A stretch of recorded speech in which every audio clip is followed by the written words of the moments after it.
मेरा नाम डॉक्टर फरताश है और मैं बुनियादी तौर पे एक यूरोलॉजिस्ट हूँ। मैं college of physicians and surgeons का फ़ेलो हूँ और आज एक और दिलचस्प केस के साथ मैं ये वीडियो बना रहा हूँ और वो केस है पेशाब की नाली में तंगी का। ये सिम्पटम और या ये मर्ज़ मर्दों में ज़्यादा होता है ख़वातीन की निस्बत, क्योंकि उनकी मर्दों की जो पेशाब की नाली है वो काफ़ी लंबी होती है बनिस्बत ख़वातीन के। तो इसलिए जो हमारा आज का पेशेंट है वो भी एक 25 साल के नौजवान हैं, जो मेरे पास तशरीफ़ लाए थे जब पेशाब की नाली में वाज़ेह तंगी नज़र आ रही हो, जिस तरह की अभी मैं आपको एक्स-रे दिखाऊँगा और उसमें नज़र आ रही है।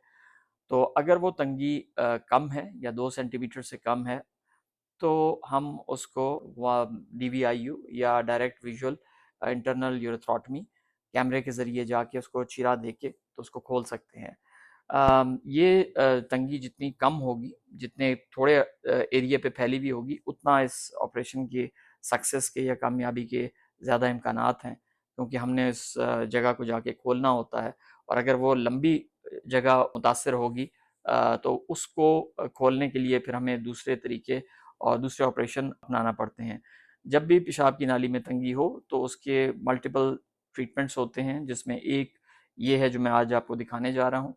एक बहुत अरसा पहले भी मैंने एक वीडियो मेरा ख़्याल अपलोड की थी और वो है कि जब आप मांस लेके तो उस तंगी के साथ जोड़ते हैं और उसको खोलते हैं। तो बुनियादी तौर पे डिपेंडिंग के पेशेंट की सिचुएशन क्या है, कितने उसके पहले ऑपरेशंस हो चुके हैं और लंबाई कितनी है उस तंगी की, हम मरीज़ को इलाज सजेस्ट करते हैं। इस मरीज़ के लिए अगर हम अंदर जाके इसको चीरा दे दें, तो इसके बहुत इम्कानात हैं कि ये बिल्कुल ठीक रहेगा अगर प्रॉपर तरीके से हमने इसके जो स्ट्रक्चर है उसको खोला। अंग्रेज़ी में या मेडिकल की ज़ुबान में इसको यूरेथ्रल स्ट्रक्चर कहते हैं। तो हम ये यूरेथ्रल स्ट्रक्चर का इलाज करने वाले हैं। यूरेथ्रा कहते हैं पेशाब की वो नाली जो मसाने से लेके बाहर तक, जिसका सुराख बाहर तक होता है, उसको यूरेथ्रा कहते हैं। तो इस पेशेंट में भी यूरेथ्रल स्ट्रक्चर है और एक बहुत छोटा यूरेथ्रल स्ट्रक्चर है जिसके प्रोग्नोसिस या जिसकी इलाज जो है वो कैमरे के ज़रिए अच्छा हो सकता है।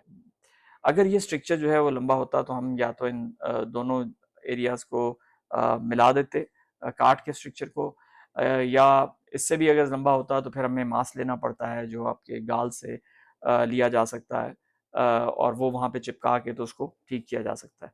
तो आइए मैं आपको ये दिखाता हूँ जो एक्स-रे है पहले और उसके बाद जो हमने इनका ऑपरेशन किया, और इस पेशेंट को 3 दिन के बाद हमने नलकी निकाल दी है और फ़िलवक़्त अल्हम्दुलिल्लाह वो ठीक तरीके से मोटी धार के साथ पेशाब कर रहा है। तो आइए मैं आपको दिखाता हूँ कि हमने ये ऑपरेशन कैसे किया और इसका जो एक्स-रे हैं वो मैं आपको दिखाऊँगा। आपका बहुत-बहुत शुक्रिया। ये आप देख सकते हैं, ये जो एरो बना हुआ है, ये वो तंगी है पेशाब की नलकी की, जिसके लिए हमने ये ऑपरेशन किया है। ये पेशाब की नाली है जो वाइट कलर में आपको पूरी नज़र आ रही है।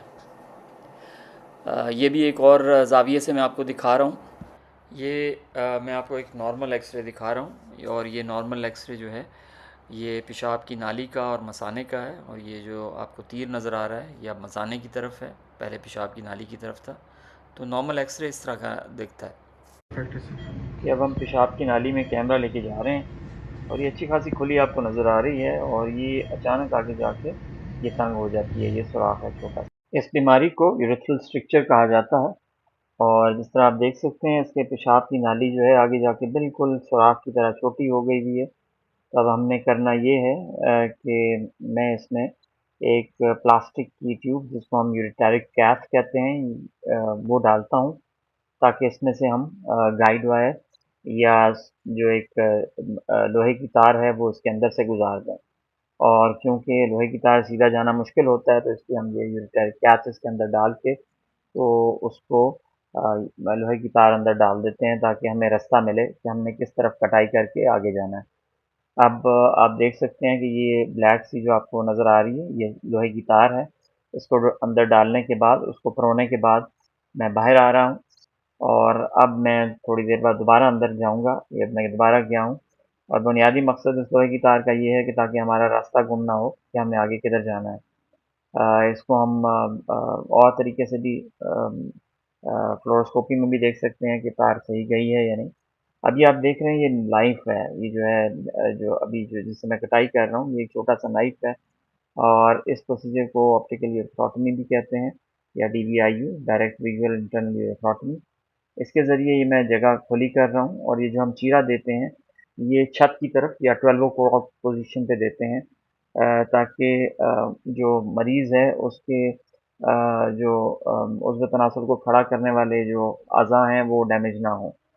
ये आप देख सकते हैं ये मैं कटाई कर रहा हूँ और अब रास्ता अच्छा खासा खुल गया है और खुल रहा है और जैसे ही ये रास्ता खुलेगा, ये अब खुला है तो अब हम मसाने के अंदर ये जा सकते हैं।